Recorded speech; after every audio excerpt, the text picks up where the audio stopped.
我们今天的课就是关于生命、死亡和中阴这方面的。So tonight's teaching is about life, death, and the intermediate state. 这个课的内容从佛教的角度来讲，就是一个非常基本的知识。The contents of this evening's teaching from a Buddhist perspective constitutes fundamental knowledge. 但是呢，也许我们对有些人来说，这个话题呢，可能是比较难以理解的一个话题，也就是说不太能够懂得这样子的话题。Even though it is basic knowledge from a Buddhist point of view, the topic may be one that is somewhat difficult for many people to get a grasp of. 然后呢，我们今天的这个听众里面呢，可能有这个没有信仰的，或者是除了佛教以外的其他信仰的人，可能也许有。It's possible in the audience tonight that there are people who are not Buddhists and or people people without religious faith or people with faith in other religious traditions. 但是也没关系的，我只是把佛教的一些观点给大家描述一下，然后呢，接受不接受都没问题的，自己可以思考，自己可以参考。But that doesn't matter at all. All I'm going to do this evening is describe the Buddhist perspective, and as to whether or not you accept this perspective, it's up to you. You can listen to what I say and contemplate it, think about it yourselves. 首先什么叫做生命大家知道吗？ So first of all, life. What does this mean? Does everyone know what this means? 有人回答。Is anyone prepared to answer? What does life mean?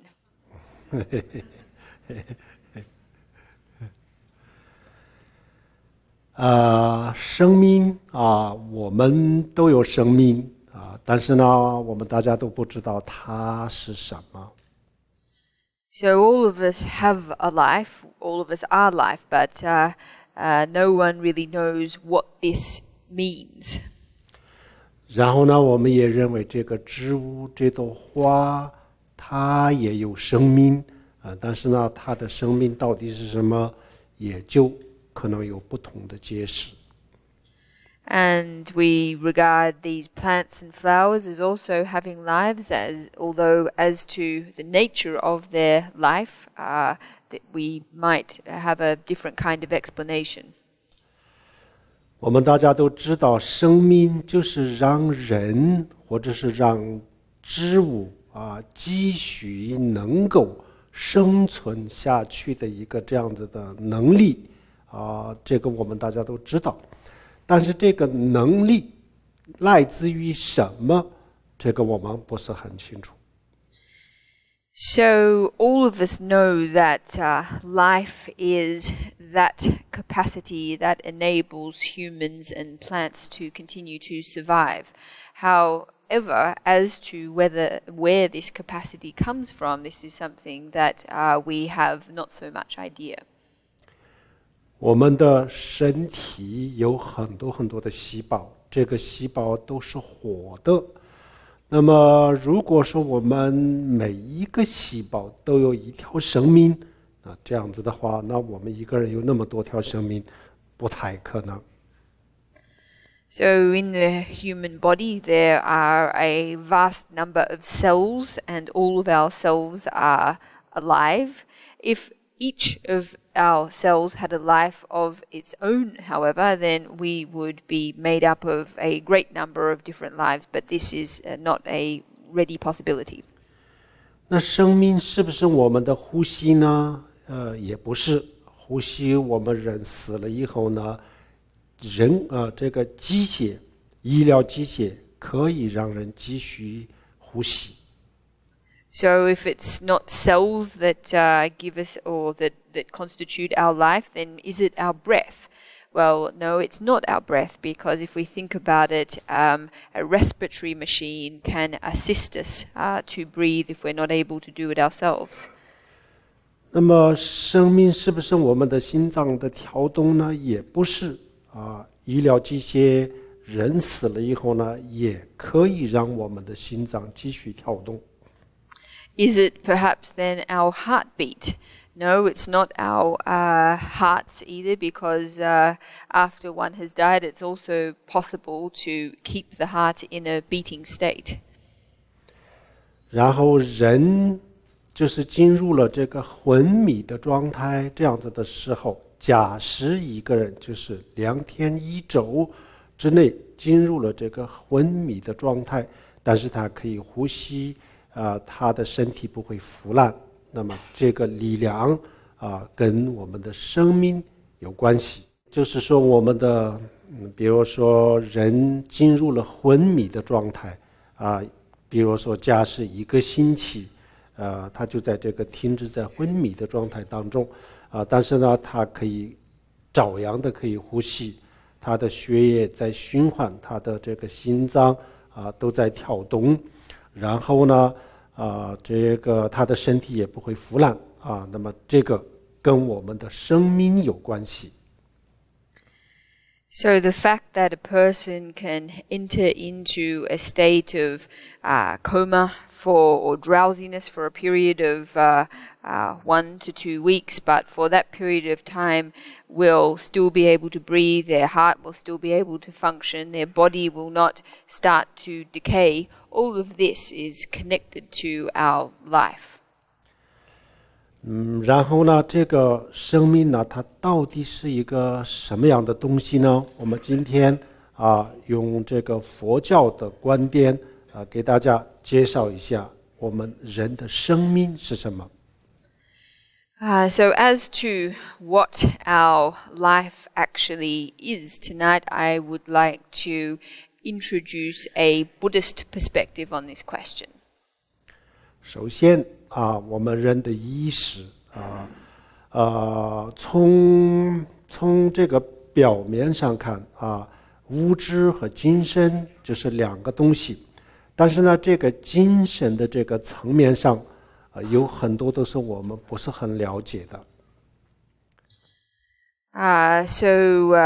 First, looking at the nature of mind, well, on the surface, it appears that our material body and our minds are separate things. However, as to the nature of the mind, there are many things about it that we don't understand. 然后佛教把这个人的意识这一部分精神这一部分分析得非常清楚。The mind, however, is something that Buddhism or the Buddhist teachings have analyzed extremely clearly.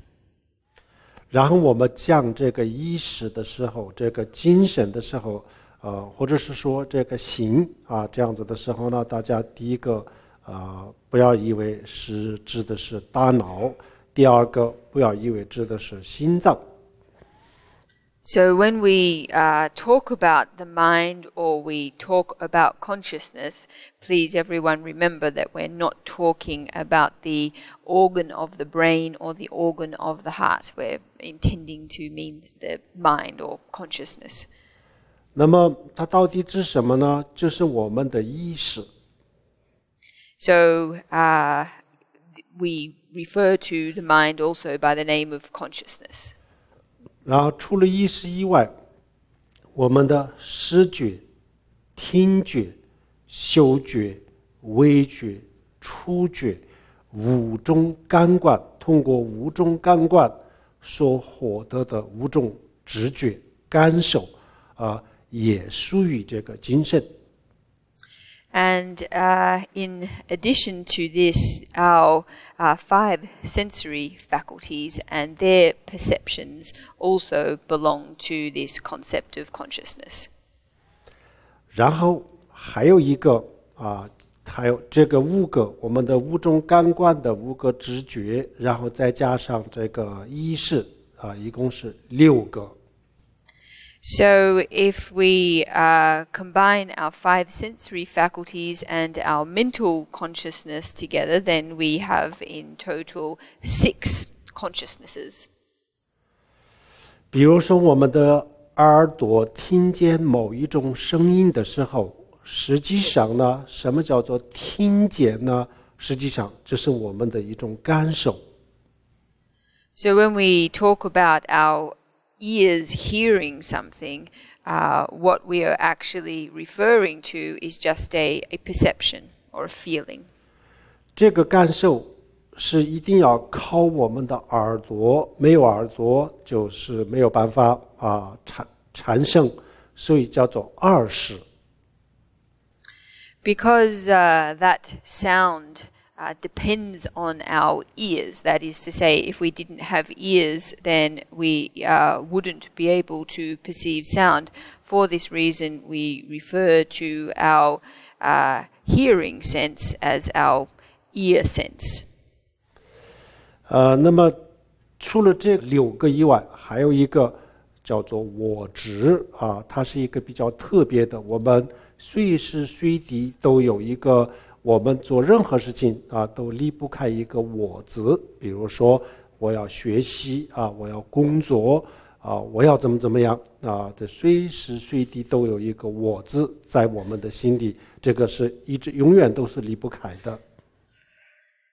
And then, in addition to these 6 levels of consciousness, we also have what is referred to as a defiled mental consciousness. And this refers to the sense of self or ego, which is constantly present regardless of what activity we undertake. We have a concept of I, me who is studying, me who is working. This is something that is inseparable from everything that we do.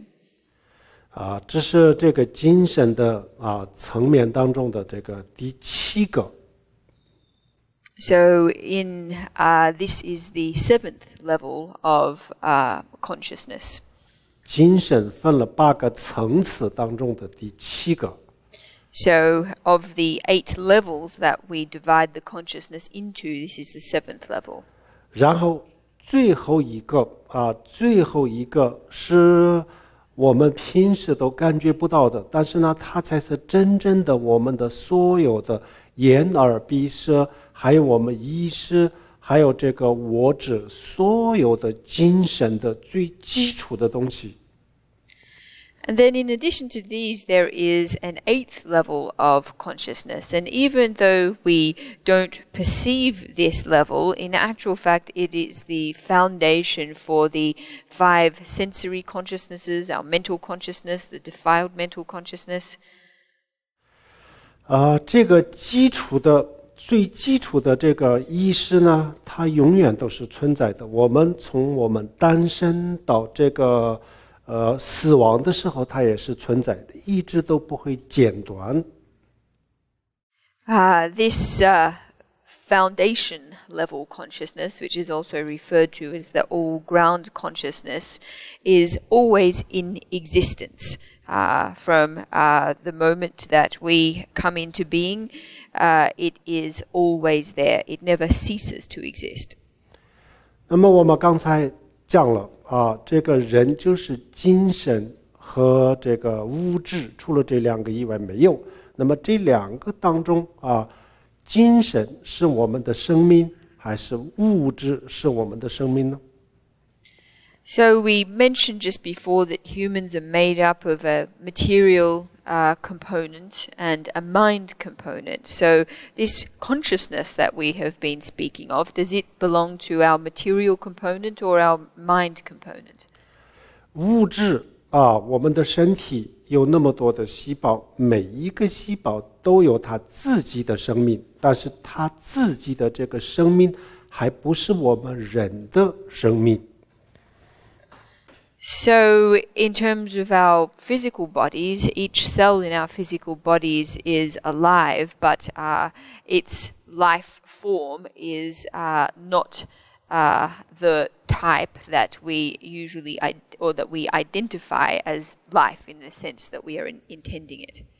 那眼耳鼻舌身，比如说我们的视觉听觉、触觉，那这些是不是我们的生命呢？不是这个比如说我们进入这个昏迷的状态的时候呢，他们都不在但是生命还在，人是活的，所以他们都不是我们的生命。Well, how about our sensory faculties, our sense of sight and smell and our tactile sense, hearing, etc.? Are these what our life is? Does our life reside here? Well, no, because as we saw, when one is in a state of coma or is not conscious, is unconscious, these senses depart us, and yet we are still alive. So we can see that this is not our life either. 然后意识就是我们去思维、思考的这个有这个能力的这个精神。那么这个也不是我们的生命，因为这个我们比如说进入了深度的这个昏迷的时候呢，它也不在。这个时候我们不会去思考不会去判断但是生命还在，所以就这个就证明它也不是我们的生命。How about our mental consciousness then? Is this where our life resides? Again, no, because when we are in a state of deep unconsciousness, we're not able to think, we're not able to analyze, and yet we are still alive. So again, we can see that this is not where our life resides. 然后这个第7个，我们的我执这个我执这个执着它也不是，为什么呢？因为比如说我们有一天证悟了我们有一天我们获得了一个超凡的智慧，也就是说我们证悟了空性那个时候这个我执不存在了消除了，断掉了。但是呢，那个时候生命还在，人还是活的，所以这个我执也不是我们的生命。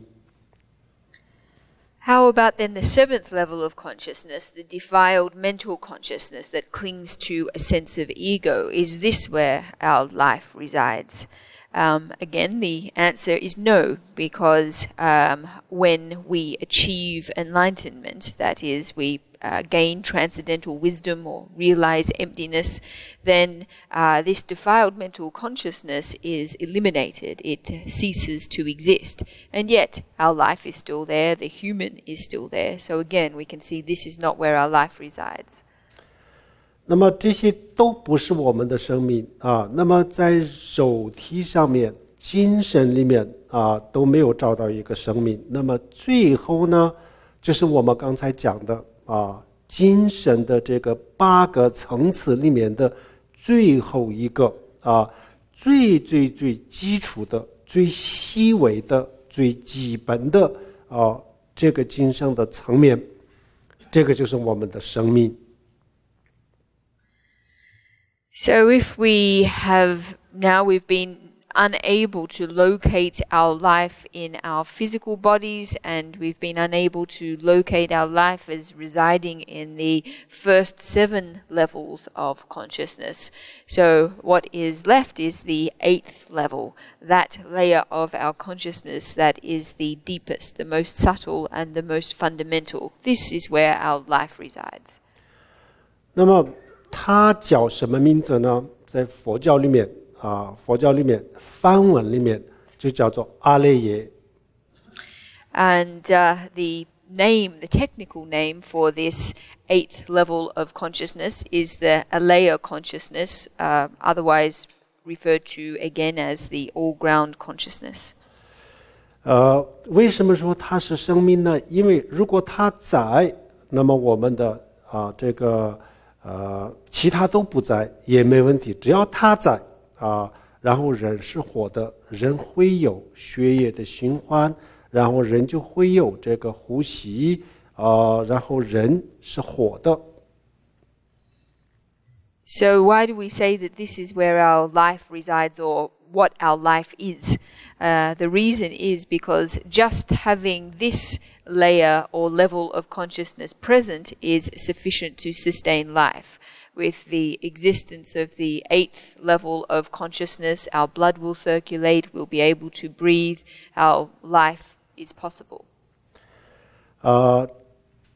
这个叫做生命啊，同时也叫做寿命啊，人的寿命。比如说，一个人活到80岁啊，活到100岁，那么寿命啊也是他，生命也是他啊。因为这个判断一个人是活的还是死的，就是有没有生命来这个判断。那么生命最终指的就是这个阿赖耶识。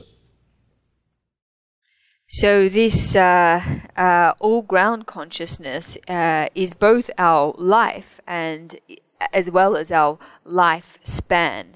So when we evaluate whether a person is alive or dead, it hinges on this aspect, the 8th level of consciousness.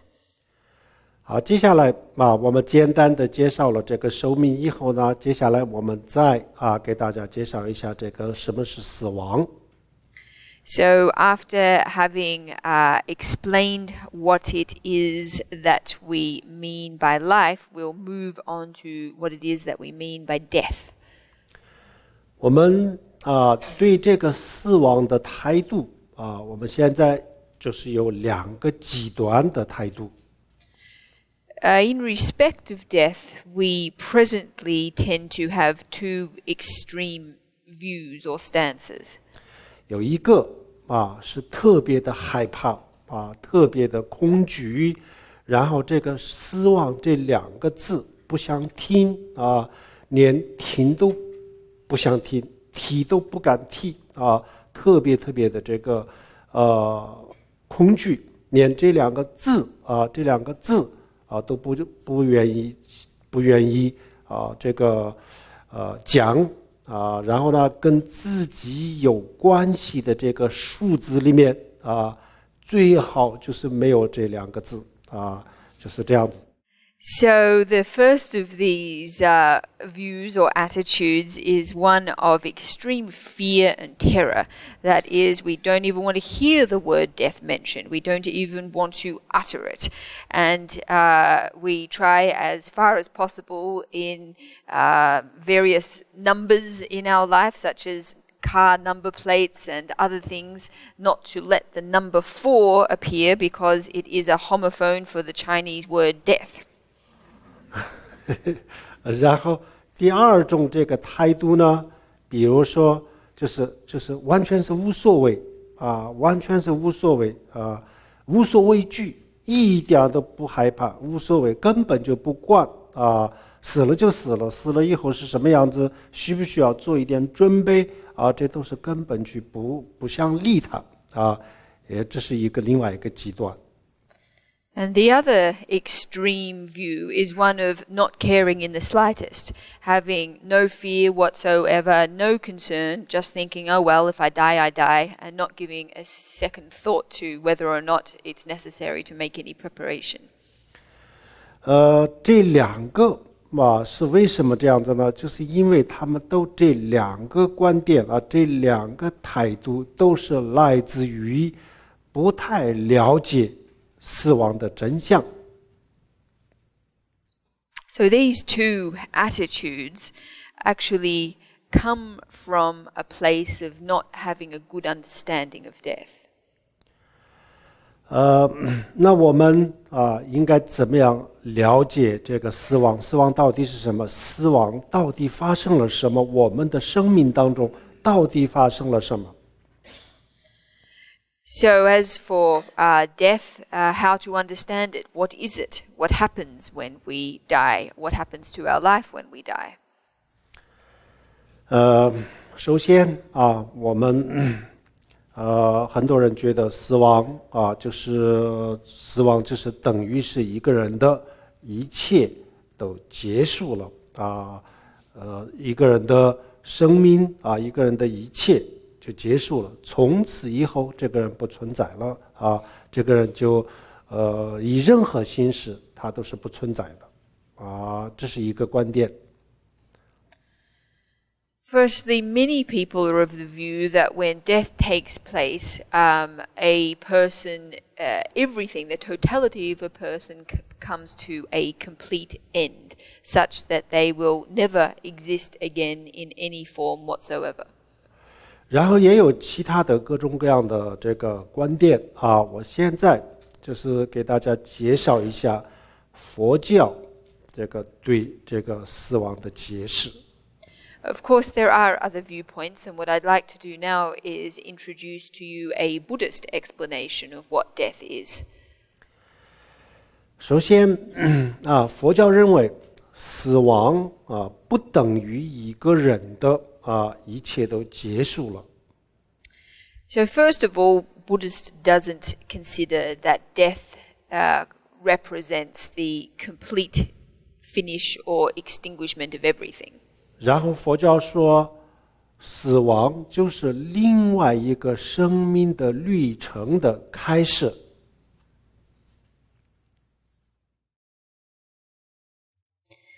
But rather considers death to be the beginning of a new journey.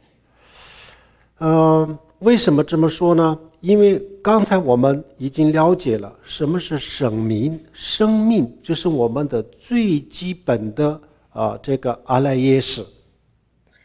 And what's the reason for this? Well, as we just saw, what we consider life to be is, or where we consider life to reside, is our eighth level of consciousness, the all-ground consciousness.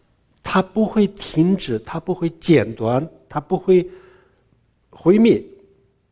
This is not something that will cease, that will stop, that will ever be extinguished.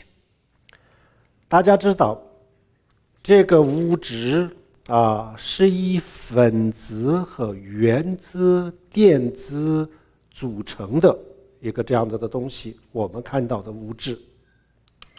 So everyone, this object that I'm holding in my hand, everyone knows is made up of atoms and molecules and electrons.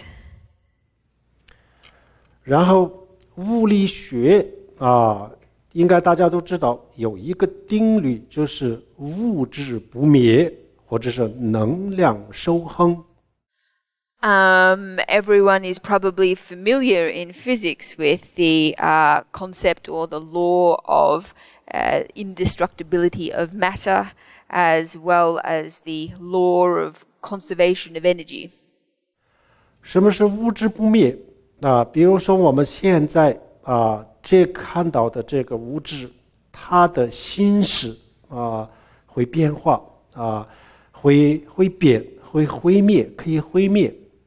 但是呢，构成这个东西的原子是不会毁灭，是不会间断的它的这种形式、这种形状、这种外表外形会毁灭的会消失的，但是构成它的这个原子是不会毁灭的。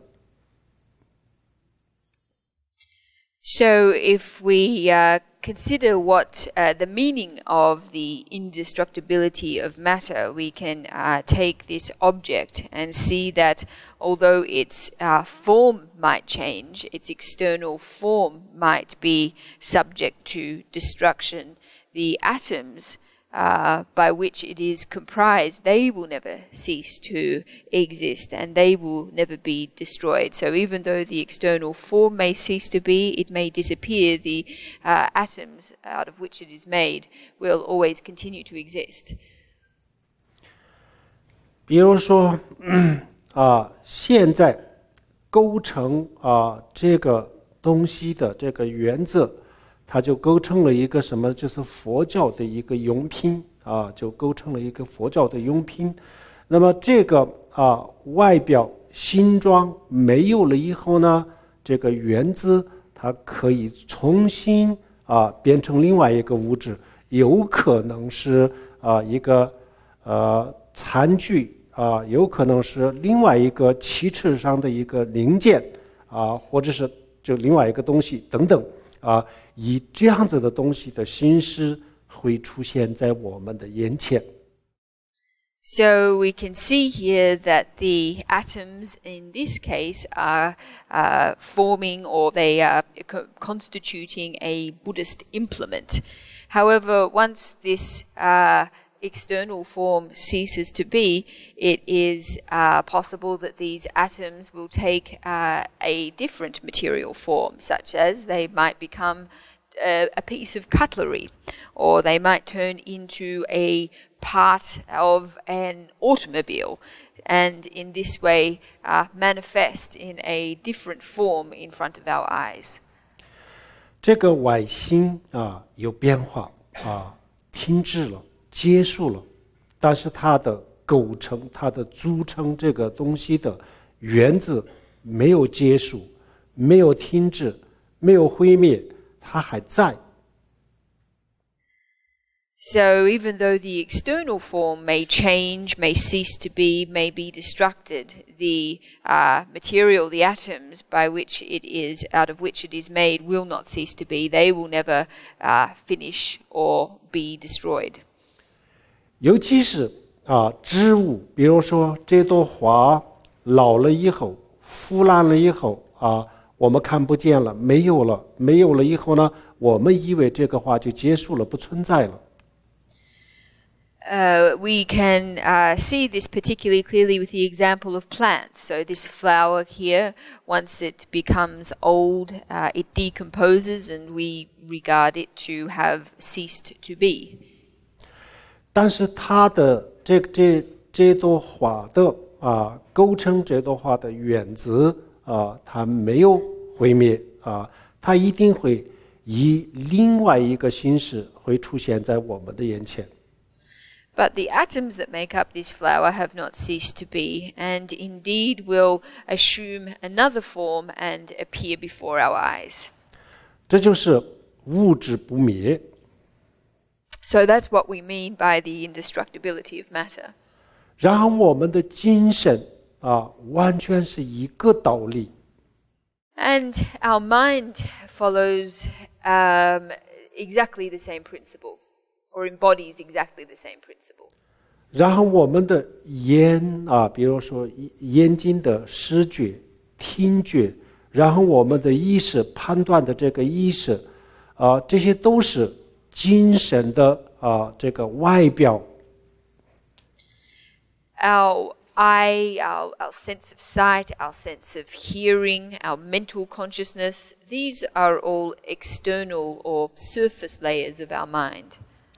然后最构成它们的就像原子这样子的东西是什么？就是我们刚才讲的这个阿赖耶识我们的听觉、我们的视觉都是这个阿赖耶识组成的，所以它们的本质是这个阿赖耶识。But in respect of our sense of our sense faculties, our sense of sight, our sense of hearing, etc., our all-ground consciousness constitutes them in the same way that atoms constitute material objects. The all-ground consciousness is the essence of these other sense faculties and levels of consciousness. 所以我们的视觉、听觉以及我们的意识全部停滞了全部消失了以后呢，这个最基本的阿赖耶识它没有消失，它就跟这个物质的原子一样。So even when our eye consciousness, our ear consciousness, our mind consciousness cease to be, our all-ground consciousness can still remain. And so it serves as, it is the same as atoms that are not destroyed. 然后更重要的我们的意识也是物质的一部分。And even more importantly, our 我们的今生啊，也就是从佛教的角度来讲，今生也叫物质，因为物质有很多不同的物质。我们现在多数人认为就是这种东西，外在的这些东西我们认为是物质。然后呢，精神它不是物质，但是从佛教的角度来讲，精神它也是物质。So even more important is the fact that our consciousness is also a form of materiality. It is also material in nature. There are many different forms of material things. Materiality has different forms. Many people think that only objects very like this are material, but from a Buddhist point of view, our mind is also material as well. 物质有固体，有液体，有光，有能量有透明的，有不透明的有各种各样的物质。In terms of material forms, we have solid forms, liquid forms, light forms, energy forms, transparent forms, opaque forms, many different forms of materiality. 所以我们的这个意识也在这个物质的范围当中。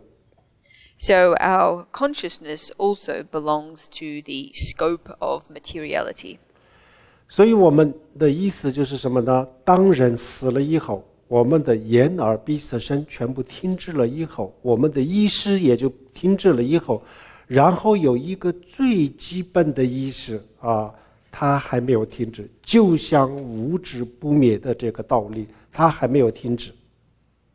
So, in saying all this, what I am getting at is that when we die and our sense faculties cease to operate, our mental consciousness ceases to operate, etc., our fundamental layer or level of consciousness, the all-ground consciousness, does not cease, does not cease to exist. It continues, and so it follows the exact same principle as the indestructibility of matter.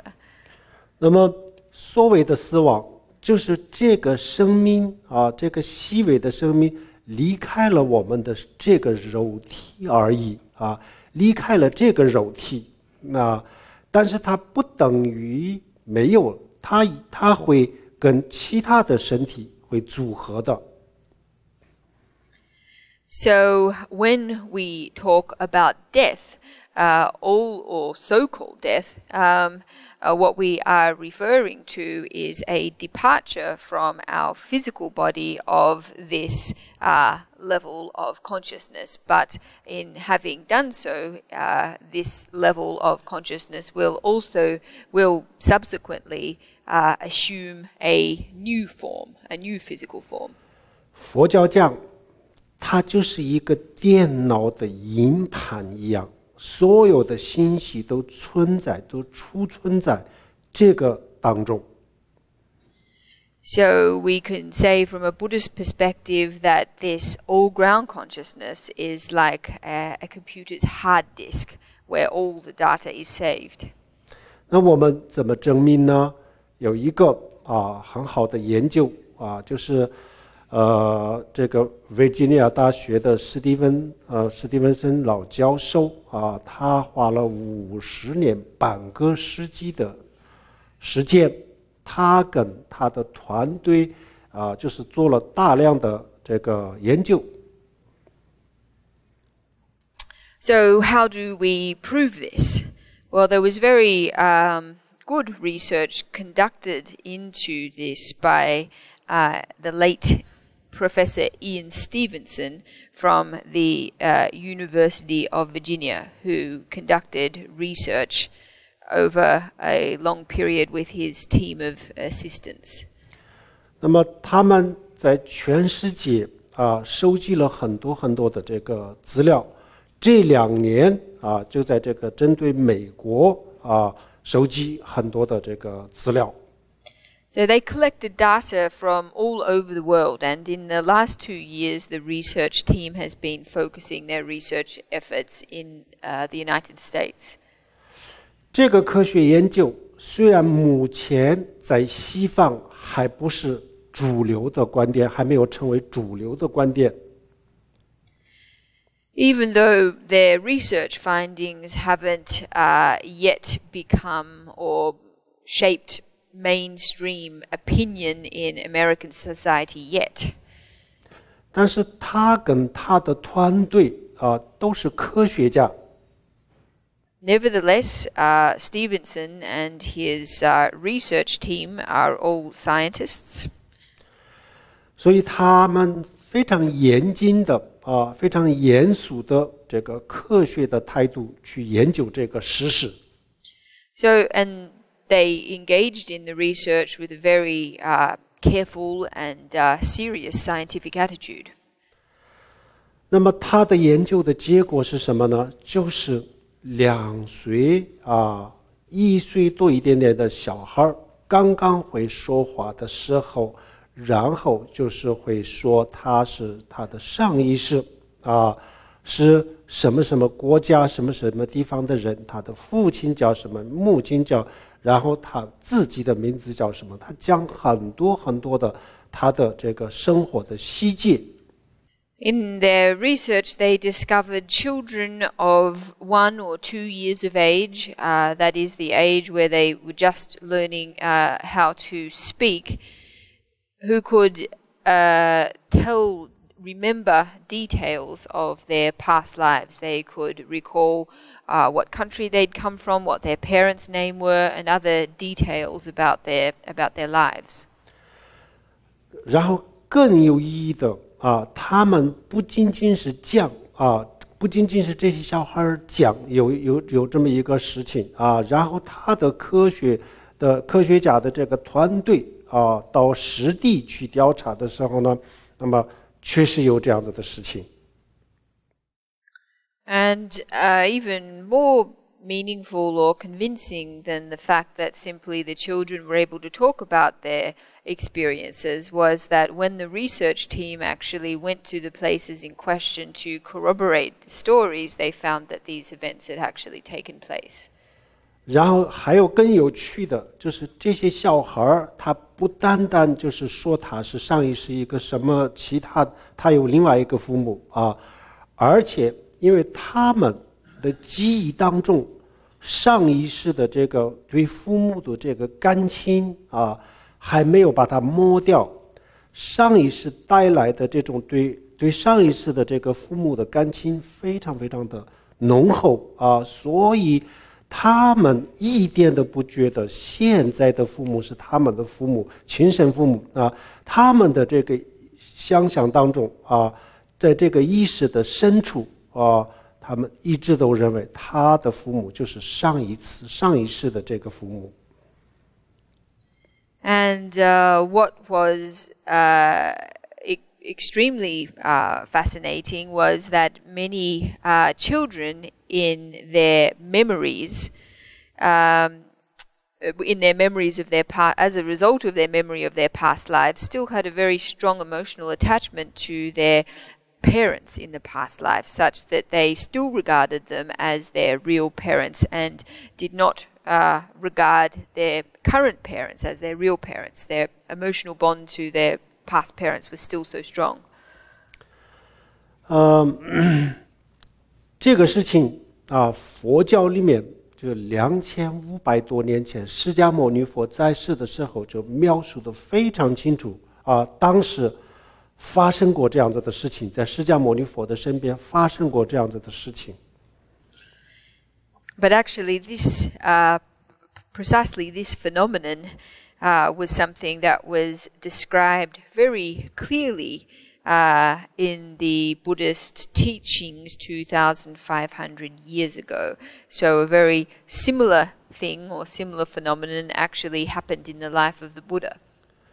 然后后来就这么长时间2500多年当中，佛教的这个历代的那些学者成就者，在他们的著作里面呢，就找到很多很多关于这方面的这些描述。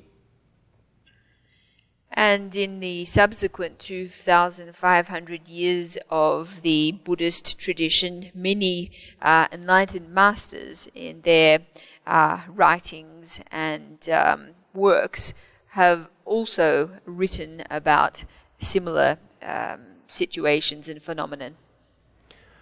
然后18年前我也在这个西藏也就遇到过很多这样子的事情，然后也就专门去研究过、调查过这个事情。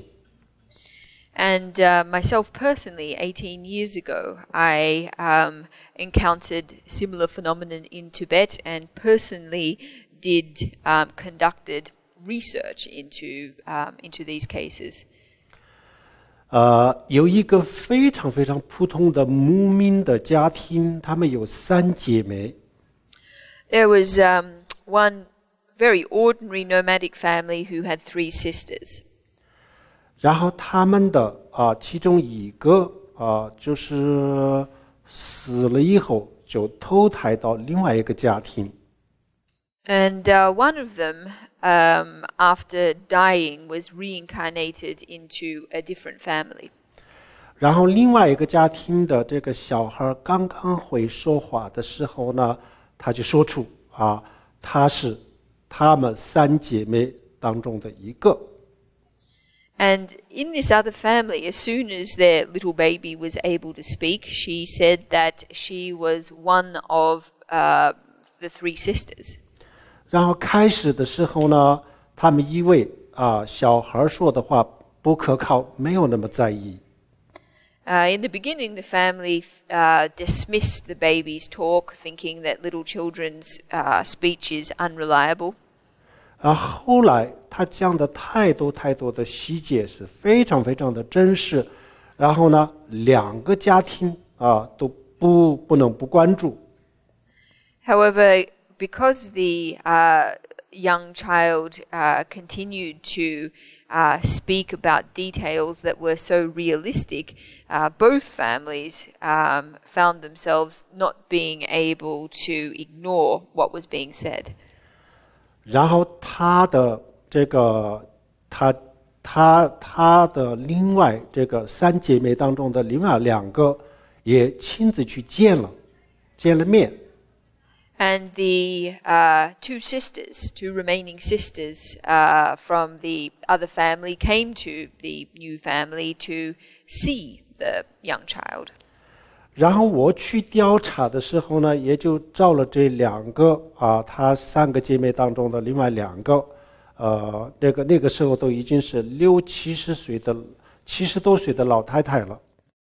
And when I went to research this case, I went to interview the 2 older sisters who were by that time elderly women of 60 or 70 years of age.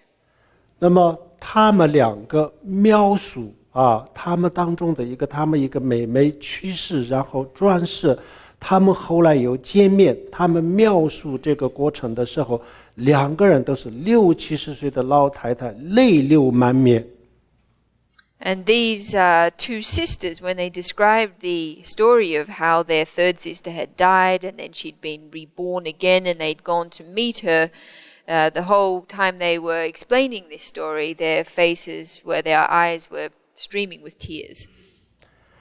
同样的事情，我后来就是看到这个美国有一个博士，也是医学和哲学的双博士，他写了一本书。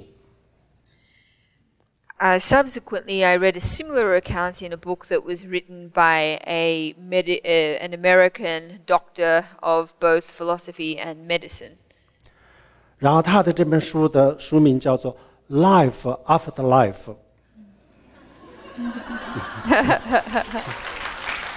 谢谢。The name of his book is Life After Life. 生命之后的生命。那么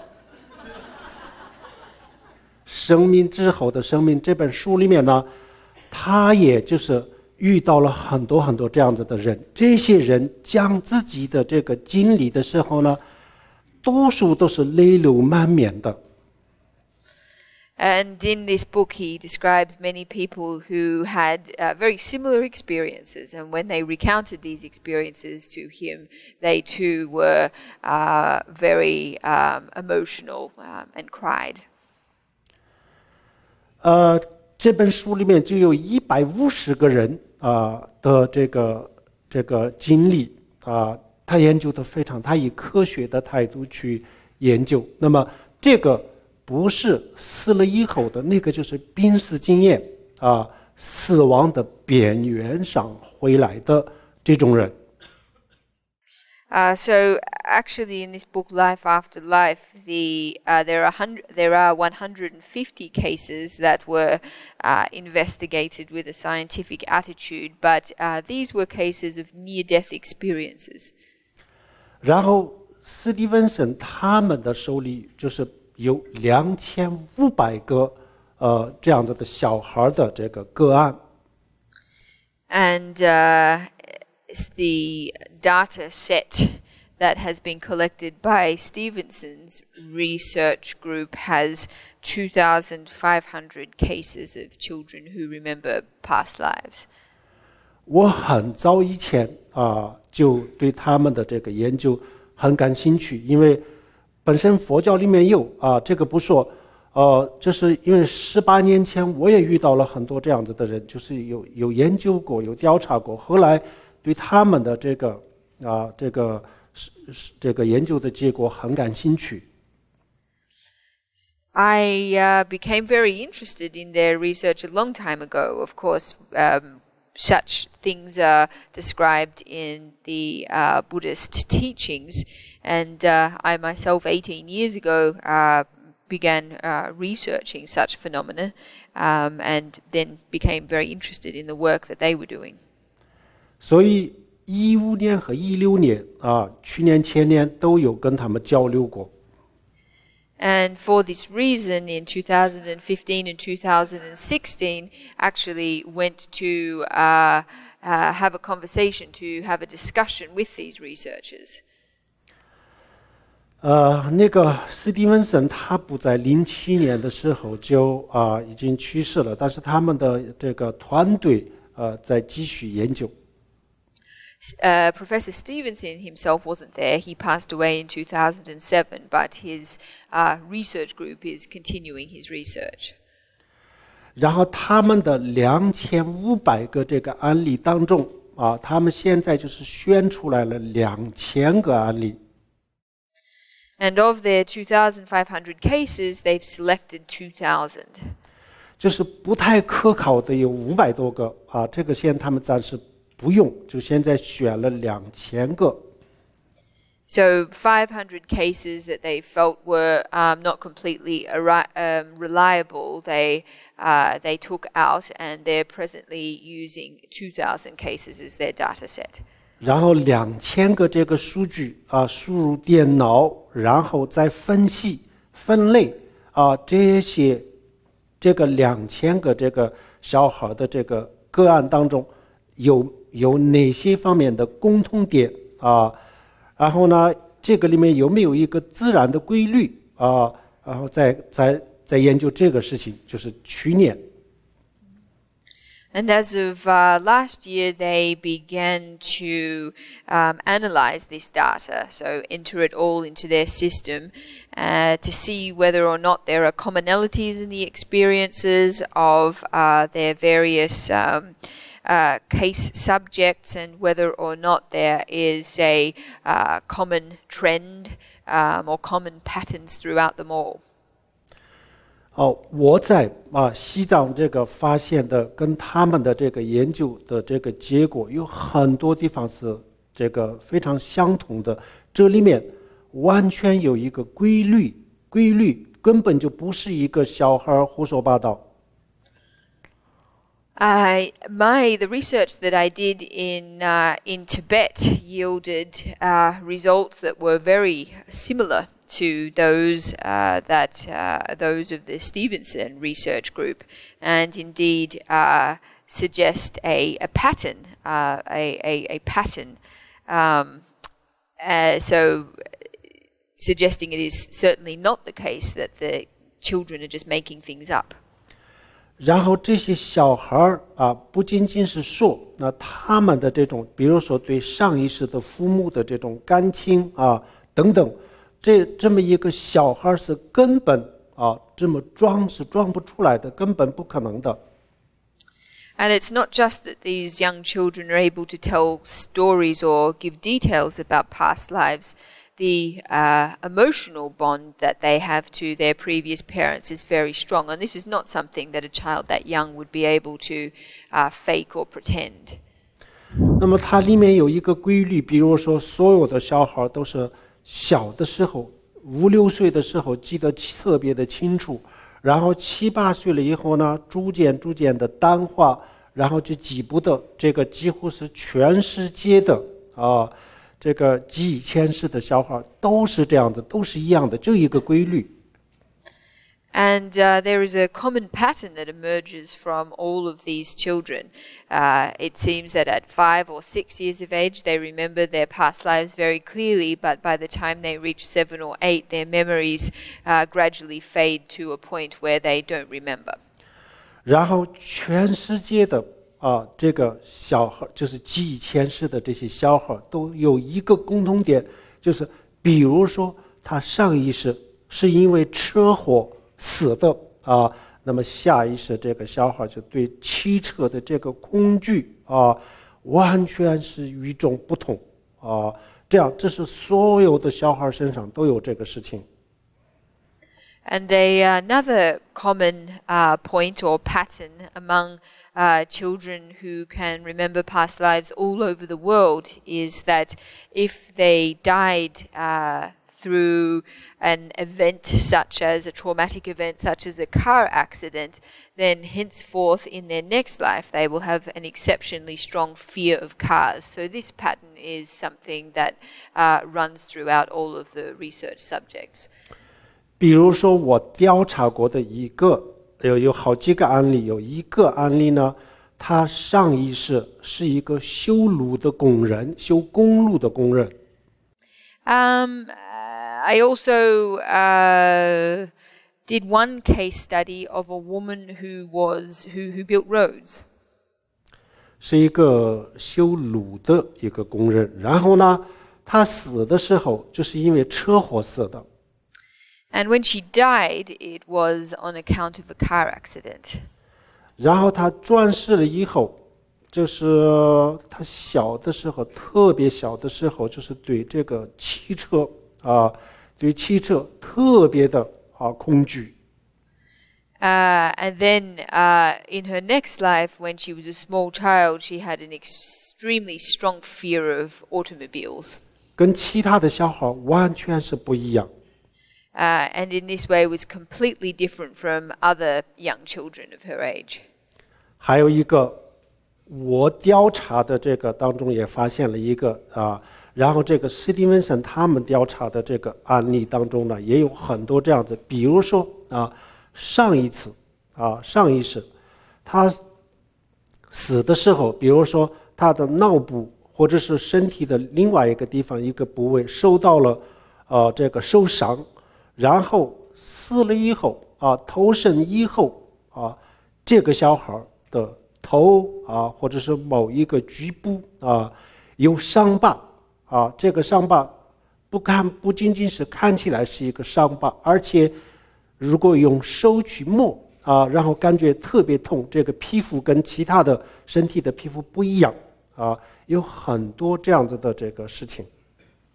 And another pattern that I observed in my own research, and which was also discovered in the research by the Stevenson Research Group, was that people who in their past life had sustained injuries to a certain part of their body, whether it be their brain or another body part, in their next life, after being reborn, would frequently have scars corresponding with that body part, so on their head or whatever part of the body it was that was injured.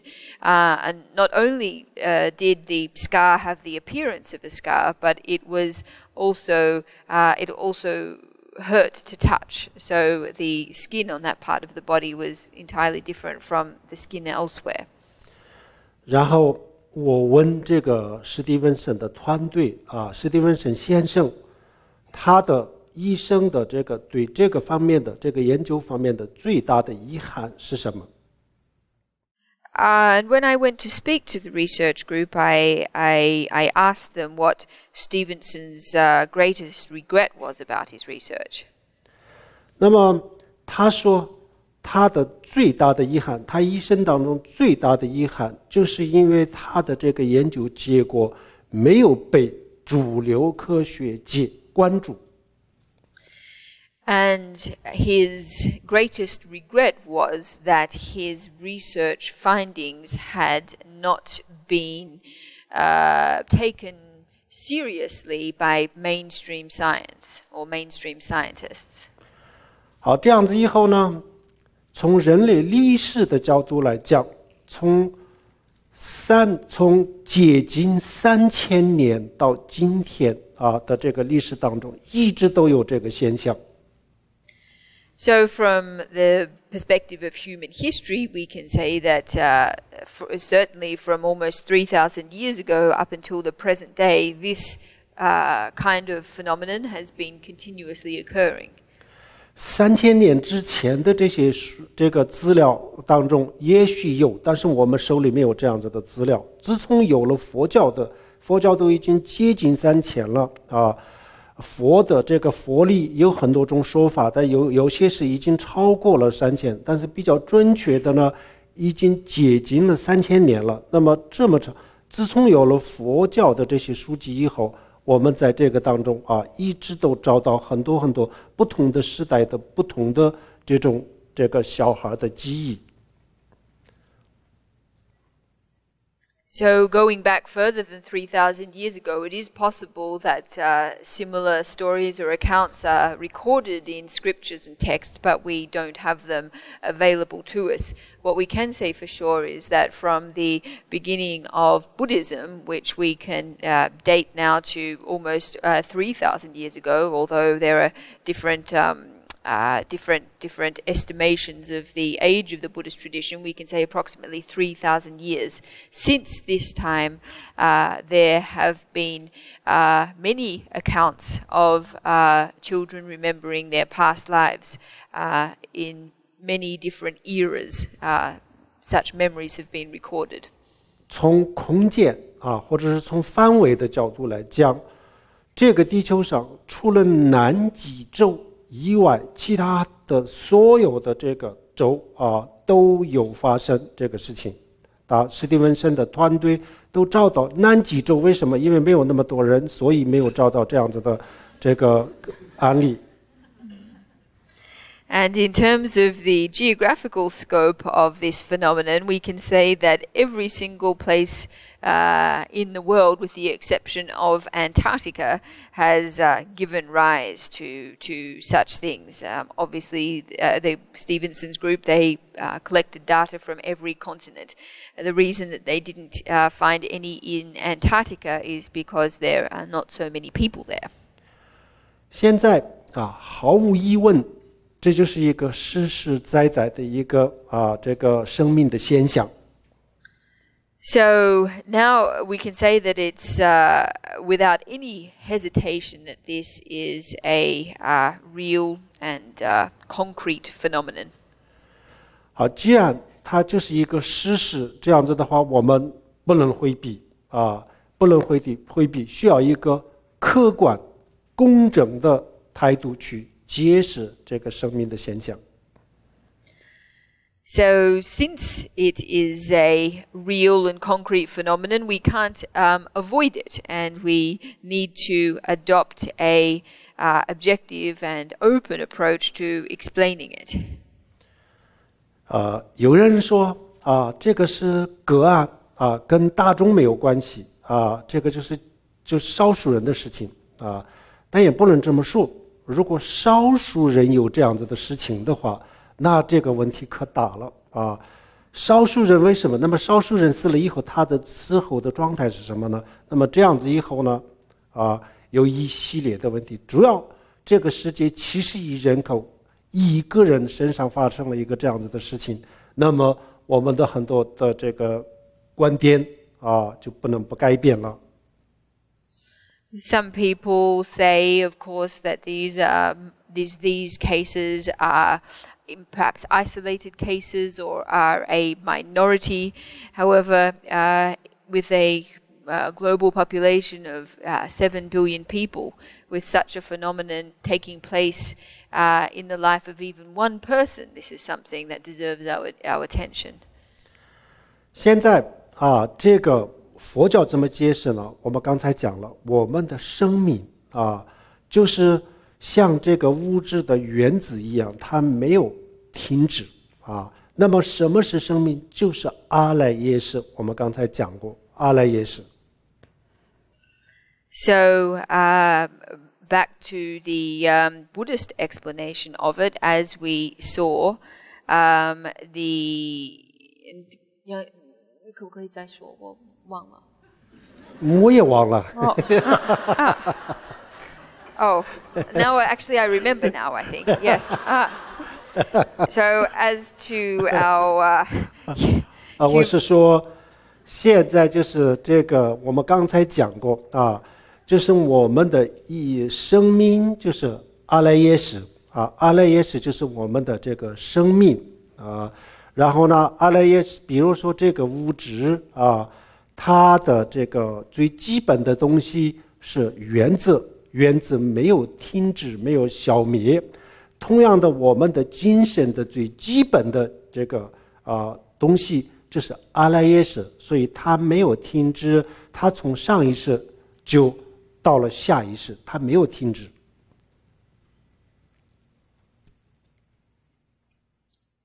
So as we saw, our life resides our life resides with our all-ground consciousness.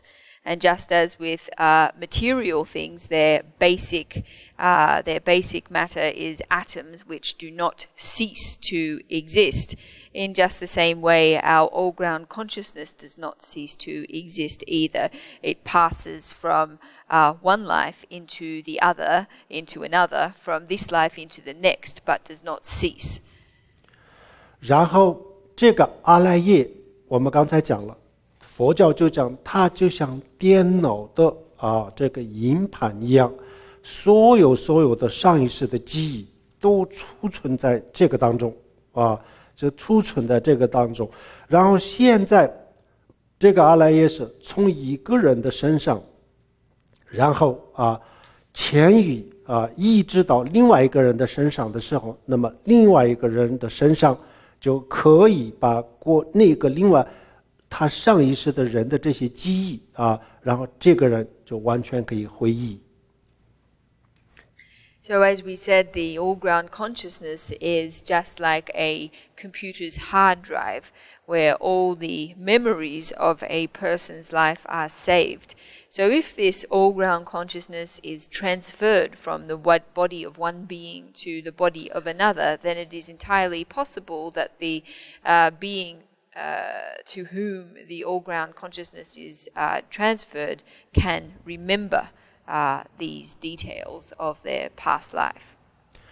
就像我们有2台电脑有一台电脑的硬盘拆下来然后呢我们就装在另外一个电脑，这样子的话，那么另外一个电脑当中可以打开刚才另外一个电脑的所有的数据，因为它的硬盘已经装在这个电脑上面这完全是一样的道理。So it's just the same as taking the hard drive out of one computer and inserting it into another. It then becomes possible on the second computer to open up all the data files that were on the previous computer because we have transferred the hard drive. It's exactly the same principle. 所以我们的这个生命是不会永恒的停止，所以我们对死亡不要以这个非常消极或者非常绝望的态度去看。So, because our life continuum will not permanently cease, will not cease, then there is no need for us to adopt a negative or despondent attitude to death. 所以我们的这个生命它是永远都不会停止的。从佛教的角度来讲，最后它提升转化为佛的智慧那个时候呢也没有停止，只是转化而已。So our life never ceases. Our life force never ceases. It can be refined and transformed into Buddhist wisdom, but this is a transformation of that life force. It's not a ceasing of existence. 所以我们比如说从佛教的角度来讲，比如说我们这一世我们如果某一个心愿还没有这个达到这样子的话，那么我们可以继续下一世可以继续去努力奋斗。So from a Buddhist perspective, if in this life there is a wish or an aspiration that we've not been able to achieve, then it is possible for us to continue to work for this wish or aspiration in our subsequent lives. 昨天我们也讲到过，比如说我们全世界的这个机场那么多的飞机就是集中在一个机场，然后停留半个小时、1个小时，然后又飞到世界各个的地方，然后他们又在另外一个机场，大家都会聚会。So just as we said last night, there are airports over the world where many airplanes come to land for a period of no more than half an hour or 1 hour, and then they take off again and then meet at another airport somewhere else. 他们又会回到现在的这个机场，他也会回到另外的机场。And in the future, they will return to the first airport, and they will also return to subsequent airports that they have visited too. 我们人或者其他的生命也是这样子。这一次我们大家都聚会在一个这样子的一个小小的星球上然后呢，50年、70年、80年过去了以后呢，然后又会走到自己走的地方然后又跟另外一个人跟另外一群人或者是生命聚会。And it's the same with people and animals too. Right now, in this lifetime, we've come together on this small planet, but after 50 or 60 or 80 years, we'll go somewhere else and then come together with another group of beings, whether humans or other kinds.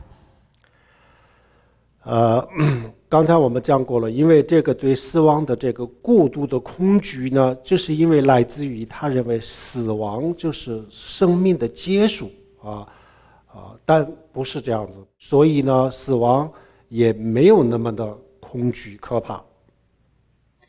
So as we saw, an attitude of excessive fear derives from the belief that death is the terminus of life.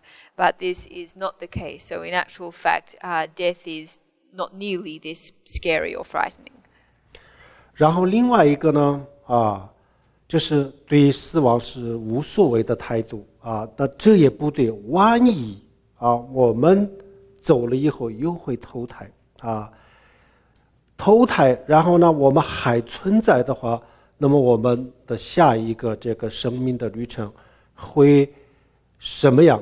以什么样的身份会是什么样子？这个有没有什么办法我们现在去改变我未来的一些不好的东西那么这个也得要思考，这根本就不是一个无所谓的事情。And then the other attitude, again, is one of not caring, not being concerned about death. But this too is an incorrect attitude, because what if after death we are reborn somewhere else and our life does still exist? Then as to the nature of what this next life journey of ours will take, what form it will take place in, what identity we will have, as to the question of whether there is any means at our disposal to exert change over or exert an influence over negative things that may happen in the future, this is something that really deserves our contemplation and is not something that we should dismiss lightly.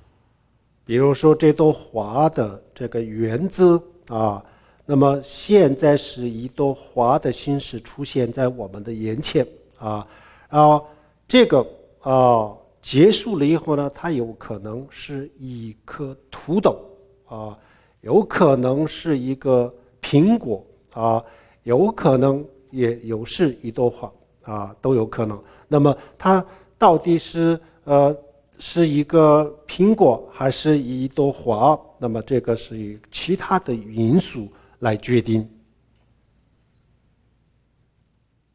And as for this flower, the atoms that make it up presently appear to us in the form of a flower, but when they cease to exist in this form, they may take on the form of a potato or an apple, or they might take on the form of a flower again. But as to whether they take on the form of an apple or a flower, this is something that is determined by other factors. 如果你不希望你是一个土豆，你希望还是一朵花，那你得要奋斗。If you don't wish to become a potato but would rather prefer to be a flower, then this is something that you need to work diligently in respect of. 好，今天的我们的这个讲座到此结束。So this is the end of our teaching tonight. 最后我们大家做个回向。We are going to end this evening with a dedication of our merit.